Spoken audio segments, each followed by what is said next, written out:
that is a circuit that would take care of from the input signal, it pushes your signal upward or downward.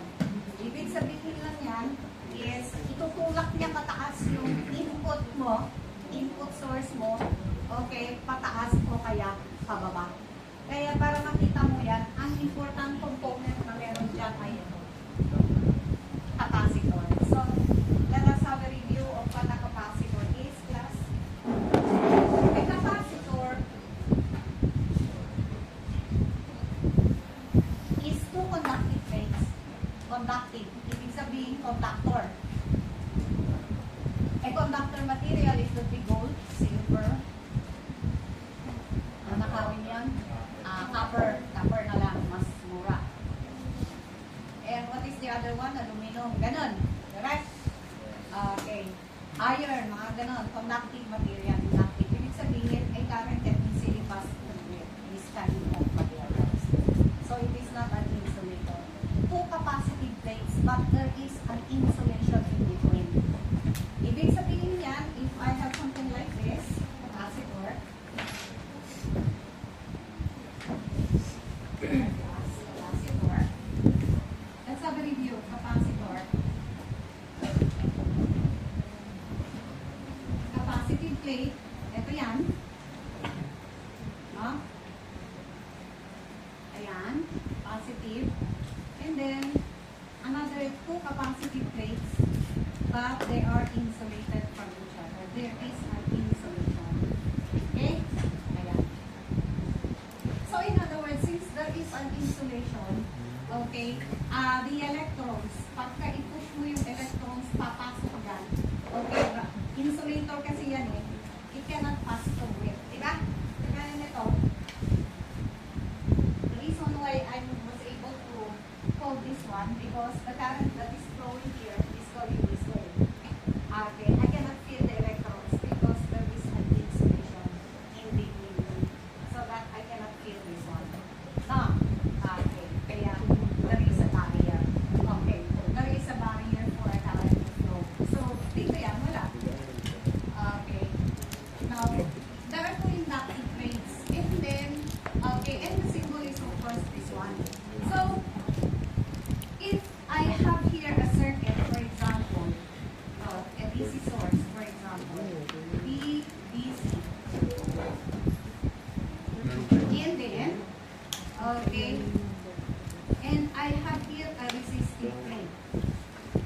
Resistor. And then, if I am going to close this one, for example, this is around 10 volts, no? And at time t equal to 0, I'm going to close this one, no? Is, of course, there would be a current that will flow in here, and there is a voltage across this one, correct? So, if I'm going to call this one VO, okay, and if I'm going to plug VR, okay, if let's say this is my VDC with respect to time t, and let's say 10 volts is here, for example, this is 10 volts.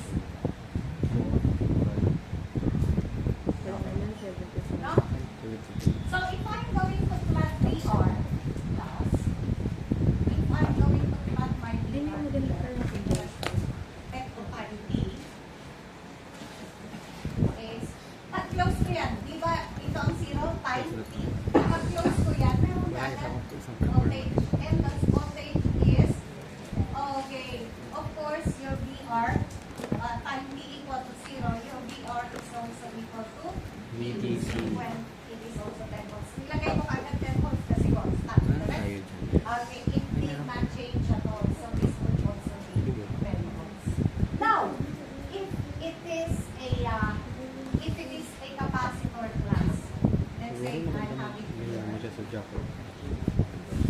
VDC, which is also 10 volts here, and then, okay, I have this one here, and it is, the symbol for a capacitor class is this one, the symbol for a capacitor. Okay, ayan, this one is this. And let's say if there is a voltage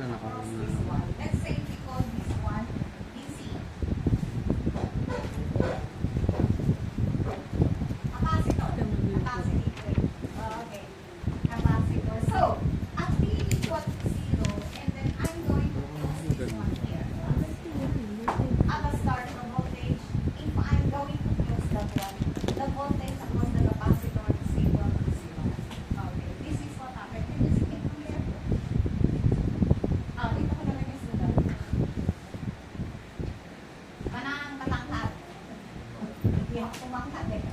Kaya sayang yung blackboard na hindi ko masulatan sa taas.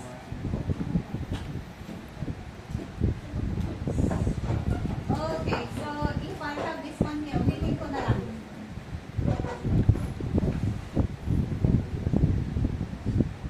Okay, ulitin ko na lang para kita. Okay, this is a capacitor.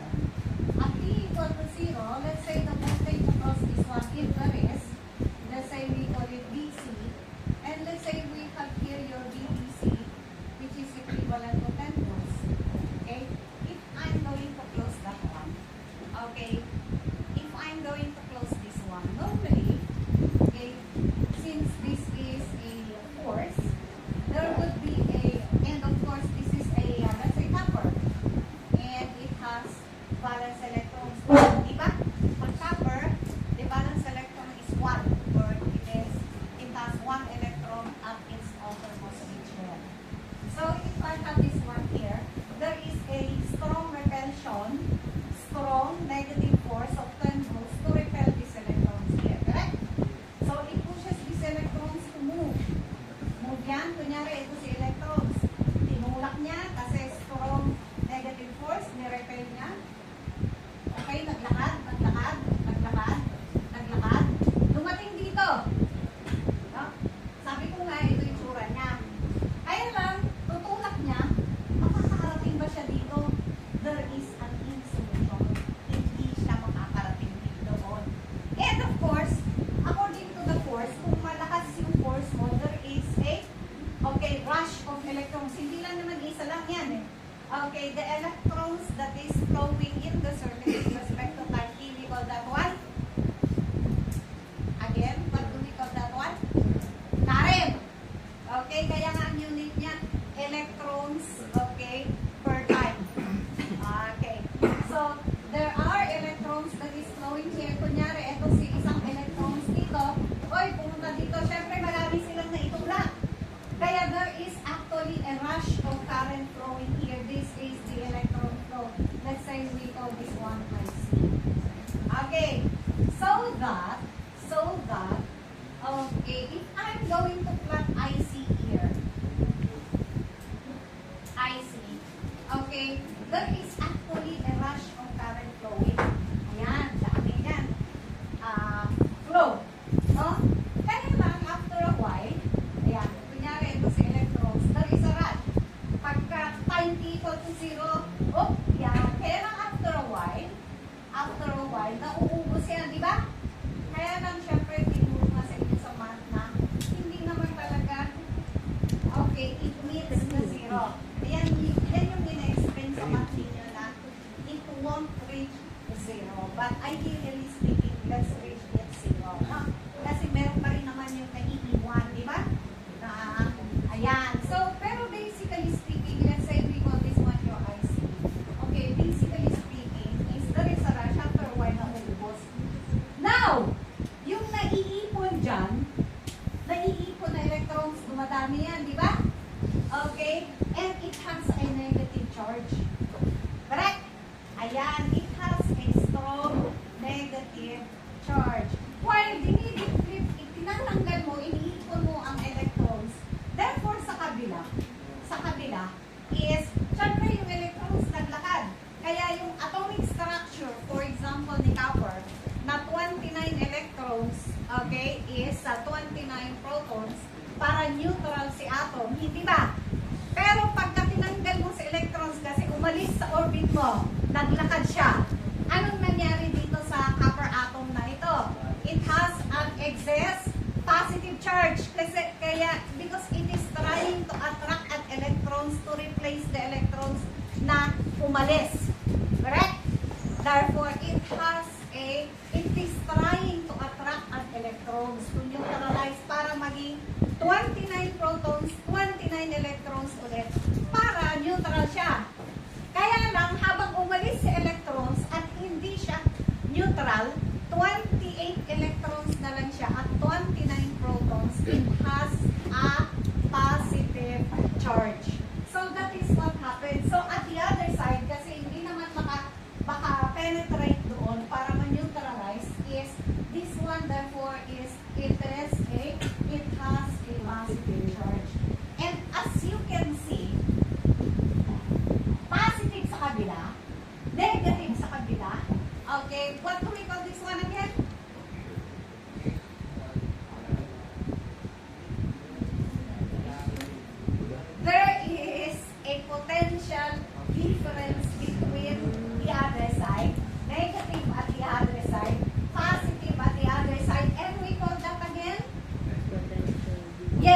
potential difference between the positive and negative charge. And we call that one commonly called Voltage.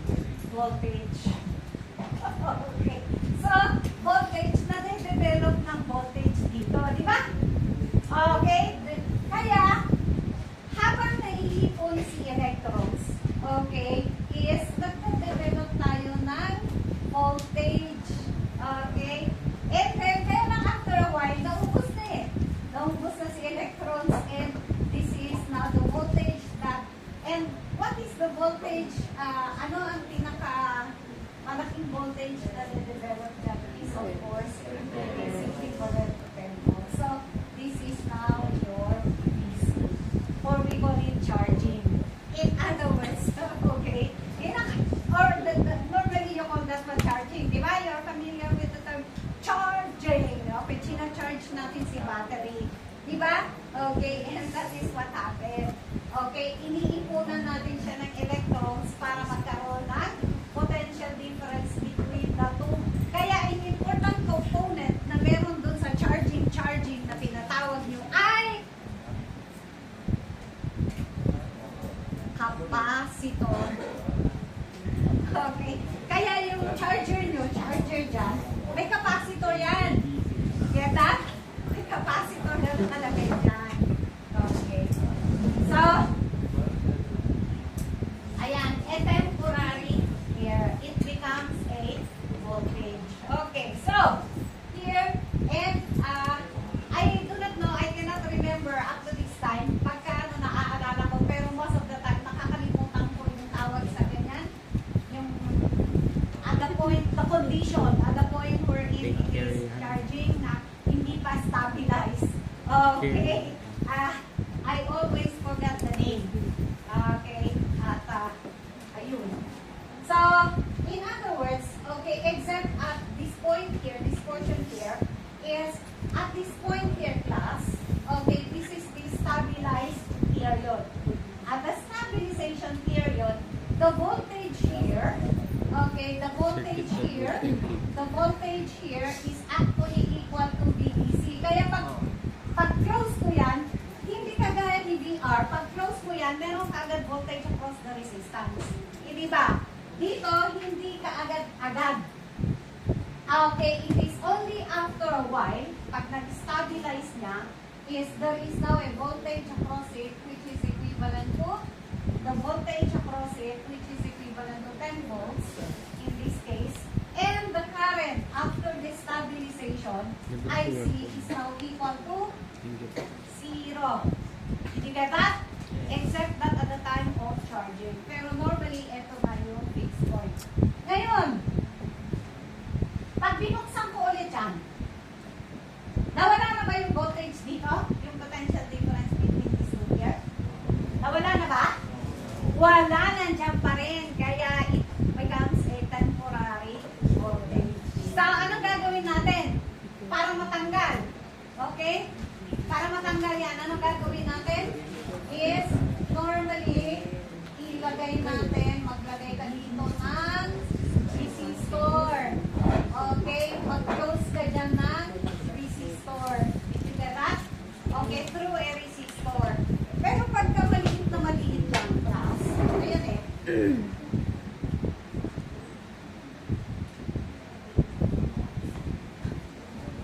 Meron tayo dito. Ay, wala. Hanapin ko na lang pag nag-experiment tayo. After the clamping circuit, perhaps, is magde-demo lang ako dito ng experiment about the half wave, full wave, and about clamping circuit. Yun na yung experiment 1, 2, 3. Kaagad. 2, 3, 4. You get that? Okay. Kaya kasi, wala tayong gamit. Tsaka lagi kayo ba alcohol, ha? Para hindi mahawa yung iba. Kasi, sigurado ko naman na, okay, malakas kayo, unless na may condition kayo, hindi, malakas kayo, kaya makaka-recover kayo kaagad. Ako, bawal, hawaan ako, ha? Kasi hindi lang ako yung magkakasakit, nagka-cancer na ako, at yung kasama ko sa bahay na na-transplant na,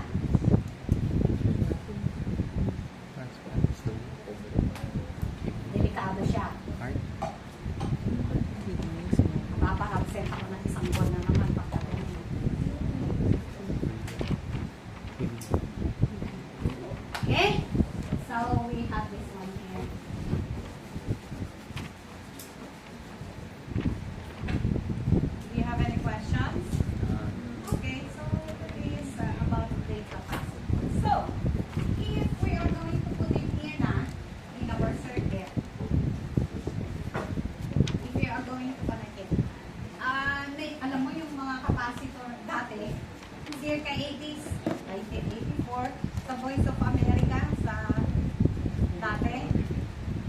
Pumunta kami doon sa Voice of America, doon sa Clark ba yun? Ang lalaki ng kapasitor, mga ganyan. Kaya, hindi pwedeng isi-short mo lang yun. Na pagka yung tini-mini na ginagamit dito, napakaliit lang, sinashort lang natin yun para ma-neutralize. Doon hindi pwede.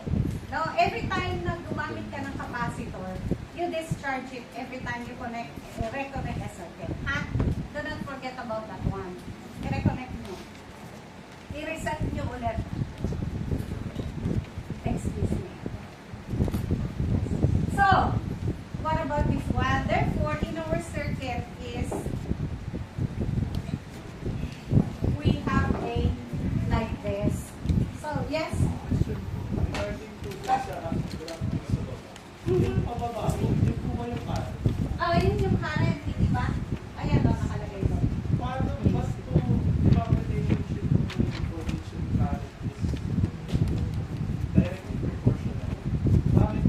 Directly proportional. Teka muna.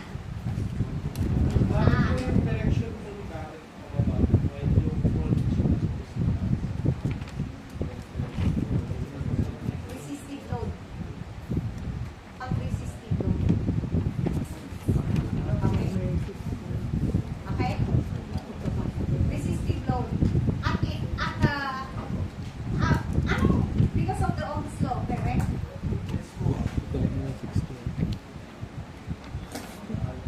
Pagka ini-increase ko yan, yung resistance ay constant, the current is, okay, hindi ba ang Ohm's law I multiplied by R if it is a resistive load. Resistive load. Correct? Pero dahil constant yun, di ba? Constant naman yung resistance, the current is also constant in that resistive load. Di ba? Yung una resistive load lang yun. Okay? Kaya yung current, hindi nagbabago yan. So, since your VR is not increasing, your current that is flowing, ayun yung resistive load. Yung resistor. Di ba? The hindi rin siya nag-increase. Okay? It is just D divided by R. Correct? Constant yun. So, kasi directly proportional na. In that case kasi, in a DC source, ganyan yung characteristics ng capacitor. Capacitor. Correct? Okay. So,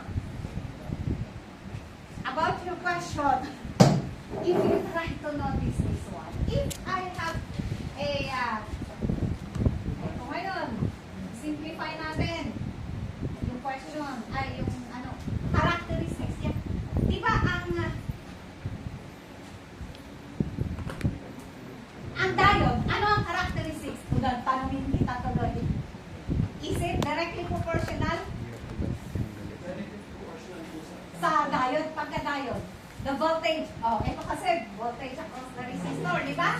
Okay, syempre, pag nag-increase yan, pag-increase din dito, hindi ba? Okay.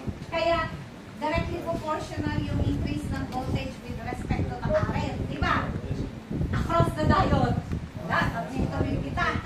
Para mas malinaw, if it is a voltage across the diode, if the diode is closed, if the diode is closed, directly proportional ba yung pag-increase ng voltage sa current, sa voltage with respect to the current flowing in the diode?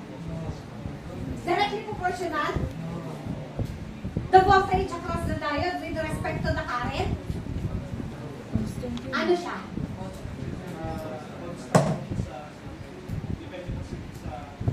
Okay, good.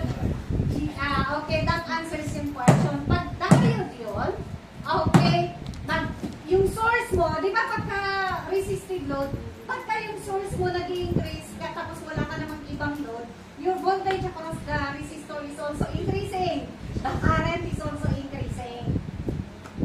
Now, pagka diode yan, okay, if the source is increasing, okay, hindi pwedeng diode lang yung nakalagay doon. Kasi, constant once it is closed, the voltage voltage across the diode is constant and it is equivalent to mga 0.7 lang. The current is increasing, the voltage across it is constant. The source is increasing, the voltage across the diode is not increasing. Negligible increase. Did you understand? Okay, so what happened to the resistor? Resistance of a diode. If the current is increasing. Ha? Increasing? Increasing?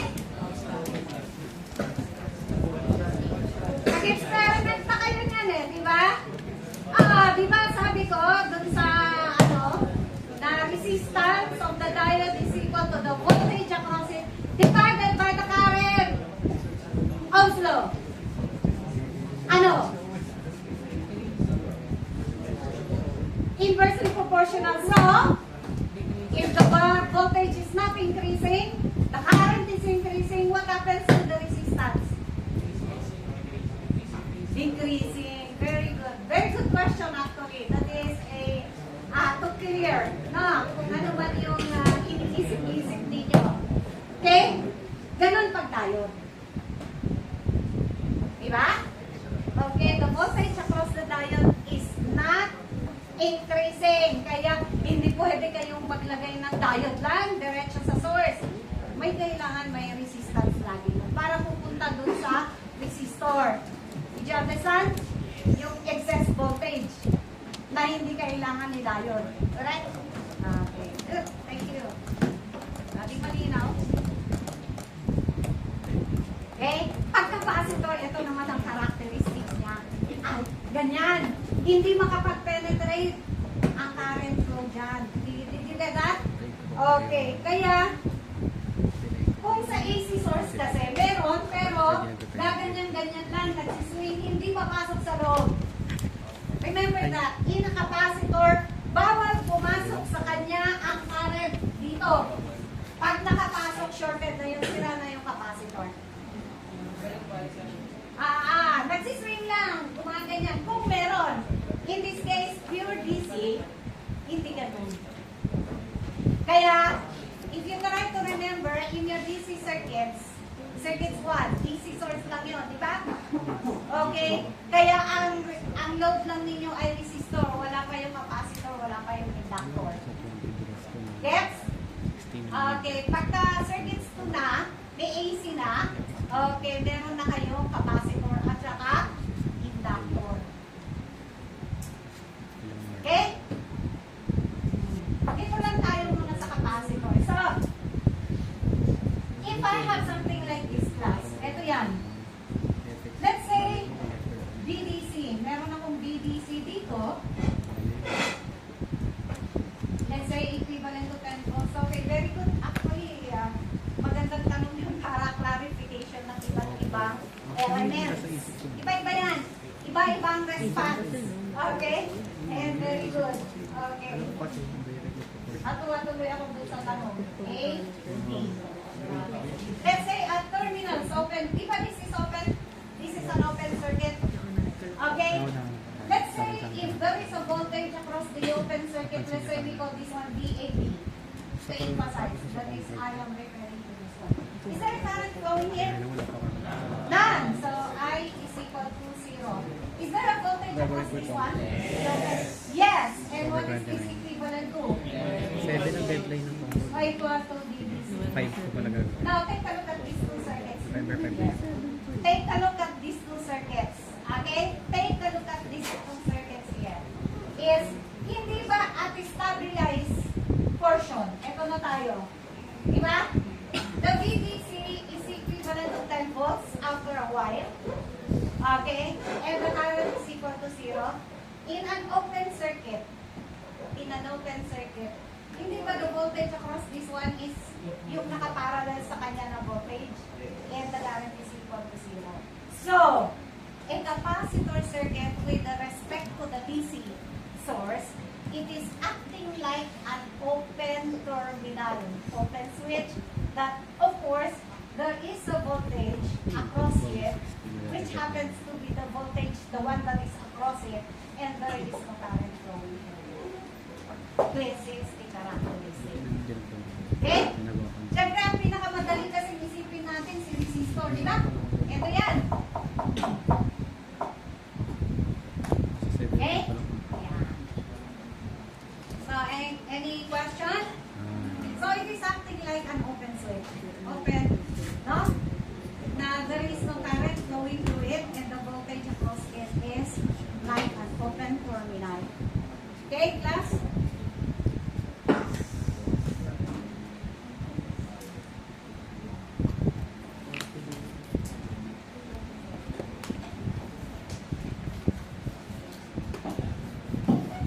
Now, if I have something like this,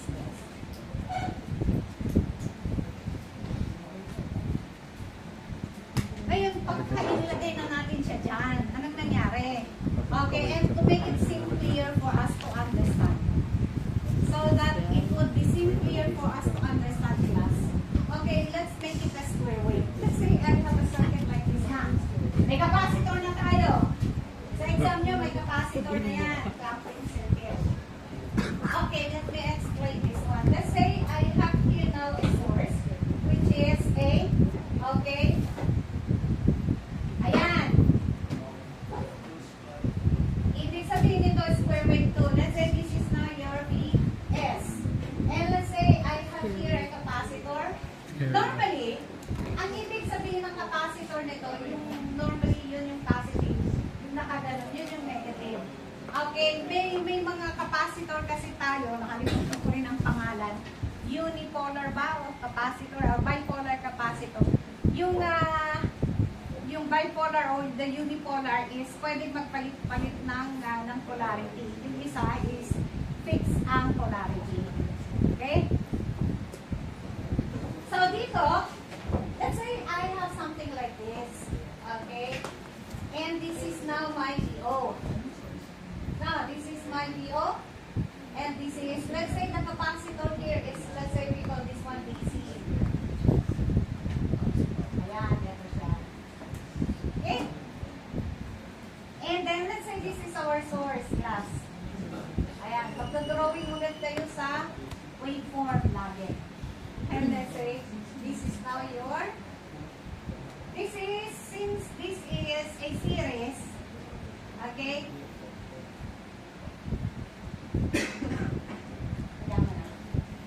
Let's say I have here a VS which is, let's say it is equivalent to 10 volts. Ayan, and it is something like a square wave para DC. Ano ibig sabihin nito with respect to time T? And this is now your VS. And this is equivalent to 10 volts. And let's say this is also 10 volts. Okay. By the way, sa exam reminder lang class ha. Reminder lang class. Label the maximum points. Ibig sabihin, label. Tapos, ang sinabi ko, ibig sabihin ng sinabi ko sa exam na at every condition. In other words, your VS kasi is varying. So, nag-iiba ang condition ng circuit mo. At every condition of the circuit, okay, determine the VS value or the VAC or your VI, yung source mo. And then, redraw the circuit each time. Did you get that? And solve the difference. Yan ha. Nahirapan ako i-compose yung English nun. Inabot ako ng isang oras para lang i-compose dahil pinalit-palitan ko in such a way na maiintindihan natin. Maintindihan niyo. Hindi naman ako kasi marunong ng chat GPT na ginagawa na i-reward. Okay, sige. So, this one here. So, let us take a look at this one. Okay, so what is VO? What is VO in this case? Okay, let's take a look at VO. VO with respect to time T. Okay. Now, here people, since this is 10 volts, positive, and then it is fixed, hindi ba? At a positive half cycle. Okay? Positive half cycle. Ito na, positive half cycle. I-redraw ang circuit, hindi ba? For every condition. So, ito yan. Positive half cycle. Okay. At a positive half cycle, it is constant. 10 volts all throughout. Get that? This is source. Ngayon, if you're going to notice this one here, class, okay, is, ang una niyong chichikin na is, lagi ko kong sabi, is si diode. Is the diode closed or open? Closed. Okay, and the same we call this one, okay, silicon, for example, or ideal. Ideal. Ideal. If it is ideal, is this close at the start? Of course, if this close at the start or open at the start. At t equal to 0, pag close ko, hindi ko lang kayo drawing na. Hey, at the start. Close or open? Close na agad kasi tayo close ka agad yun. Did you understand? Kaya close siya kaagad. If that is close, what is VO? What is VO? The voltage across this one. And what will that be? Zero, idea. Zero po. Patay ka. Baka sa exam 0 kayo. Foreshadowing. Close. Kasi 10 volts yan. Okay. What is the voltage across the diode at that point? Zero. Ha? Ha? Ala, 0 sa exam. Number 3 and number 4. If it is close, if it is ideal, what is the voltage across the diode? Coconut. Uwi na ako.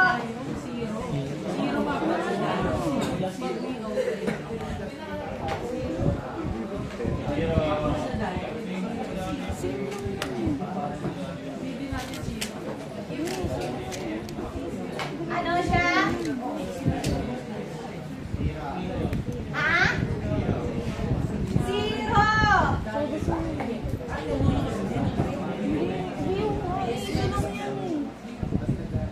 Iwalit ka? Okay? Ideal. Okay. Oo. Hey. Ese na muna, 10 volts ito, tapos ideal 0. Sasabog siya. Hindi, kasi may capacitor na. Okay. Hey. So this is what happened therefore. Hey. Okay, this is close, ideal. It's a silicon. So, simplify. In other words, if this is 0, okay, there is an electrons, di ba? Okay, there is a strong force, which is equivalent to 10 volts, and it pushes the electrons to move towards the junction. Okay, this is close.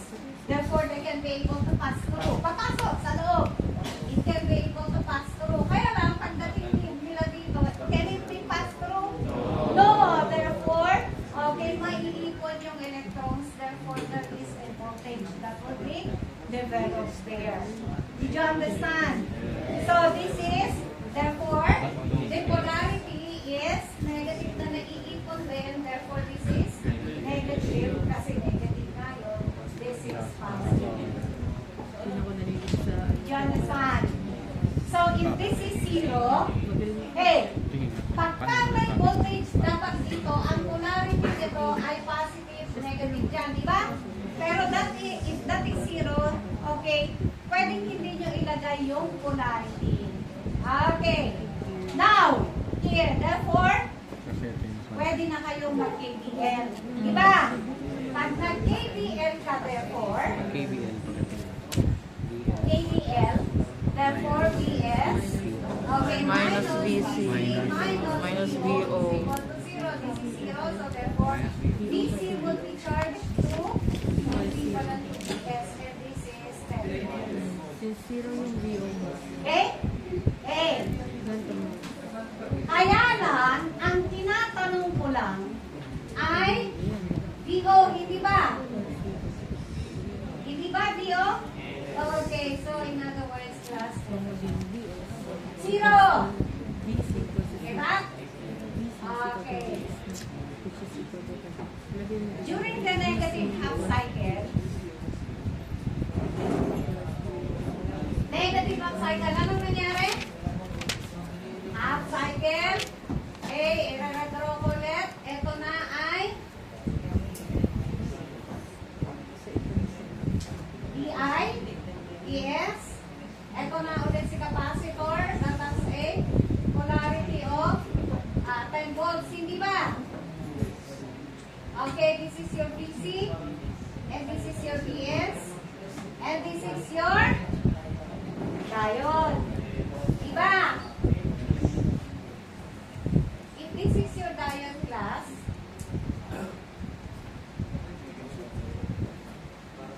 if this is your diode, ngayon, negative na tayo doon, hindi ba?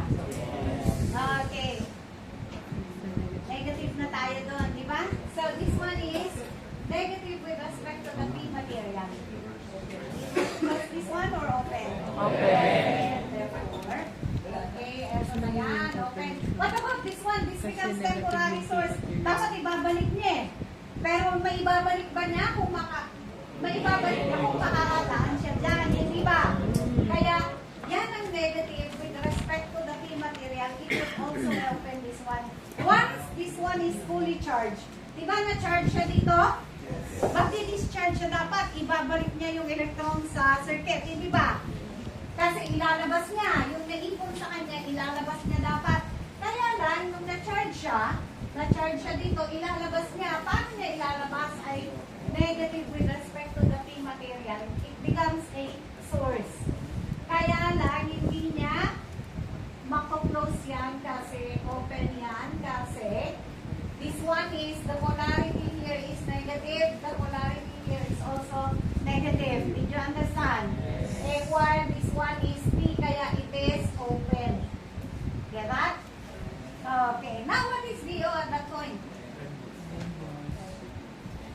It is the voltage across the open circuit. Hindi ba? Okay? Correct? So, what is the voltage across the open circuit? Okay? Is, ano? This becomes a source.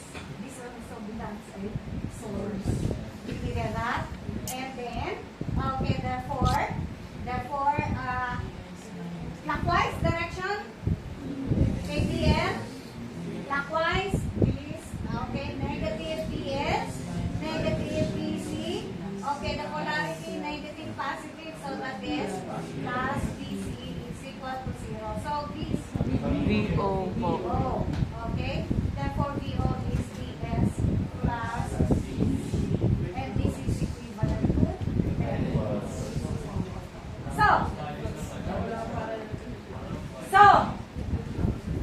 Okay, ipa-plot ko ngayon ito dito. Hindi ba, ay, 10 volts plus 10 volts, okay, is 20 volts. Okay, so what happened here? Ito yan, ito yan, ito yan, ito yan, ay, ganyan, hindi ba? 10 plus 10, so 20, ito yan. So this is now equivalent to 20 volts. Hindi ba pagka itutuloy ko ito, is ito siya, nabalik lang dito, tapos ganyan siya ulit, ganyan siya. Hindi ba pareho lang yun? Bumaba na. Okay, ito yan, pinababa niya, hindi ba? Ito yan, 0, iganyan niya ulit, iganyan niya. Okay, hindi ba pareho lang to? Hindi ba ganyan din? Hindi ba ganyan din? Tignan nyo ito. Hindi ba ganyan lang? Hindi ba pareho lang? Okay. Ito lang yung kanyang x-axis. Dito x-axis. Ito ay x-axis niya. Bumaba siya. Hindi ba? Pinababa niyang ganyan.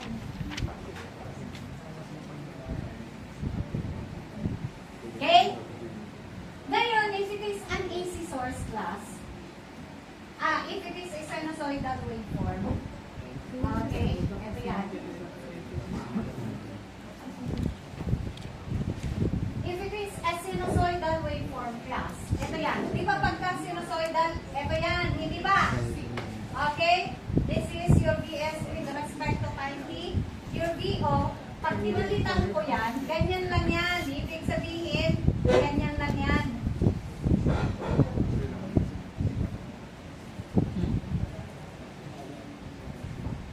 Ganyan lang yan. Did you understand? 0. Okay? This is now your VO. If it is a sine waveform. Ganyan na. Pag sine, pag square wave, square wave. Pag triangular wave, triangular wave. Pinababa ni capacitor. Ngayon, paano kung ito na ay gagawin natin silicon? Okay? At the start, close ba siya? Pag silicon na? Yes, kasi 10 volts siya. Okay. So, if it is a silicon,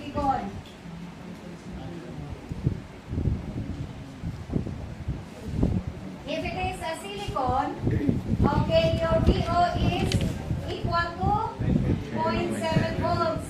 And your VC would be, okay, eto yan, VC would be equivalent to VS minus VO. VS minus VO is, this is 10 minus 0.7 volts, and this is 9.3 volts. Okay. Therefore, here, this is ideal. Okay, kaya anong mangyayari? Hindi siya ganyan. Ang VO mo therefore is magiging ganito. Ang VO mo is instead na 0.7. Ito yun, no?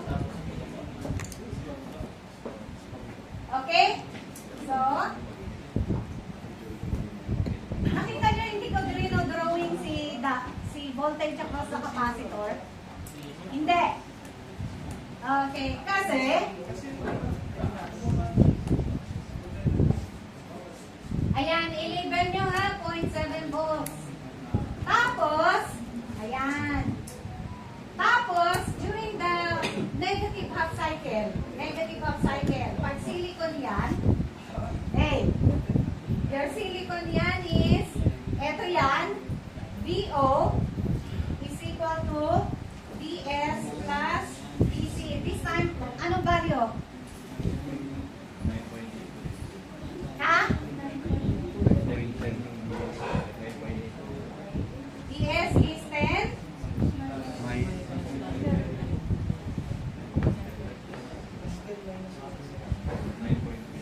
Plus 9.3. This is 19.3. Hindi na siya 20 volts. Ito na ay Minus lang yung ano. Minus lang yung silicon. Tapos kanina lang okay. Hey. Ibig sabihin yan, ito ay oo, ito ay 19.3 volts. Diba? Pero 19.3 plus 0.7, that is 20. Hindi ba ito ay 10 plus 10? AC yung 9.2. Bakit? Diba? 10 plus 10 is 20. Peak to peak is 20 volts. Ito ay 0.7 plus 19.3 is 20 pa rin yun.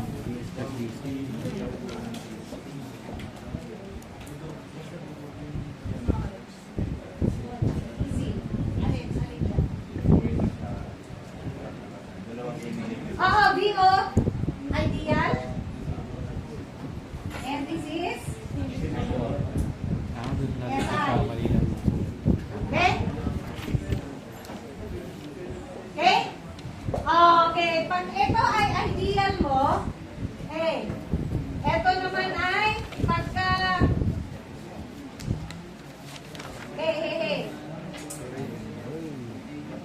mali. Baliktad, ha? Ito ngayon, pagka ganyan, ay, sa drawing ninyo, ganyan, ha? Ayan.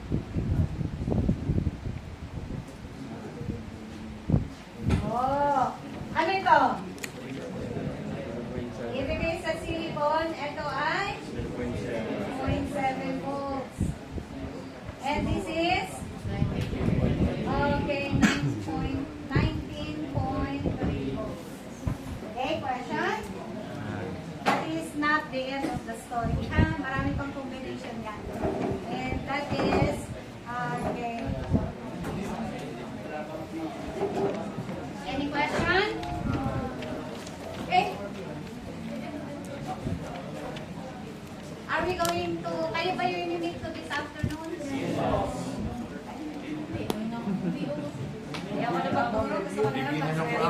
Review na lang kami, ma'am. Hindi. May klase. May klase. Okay, Friday and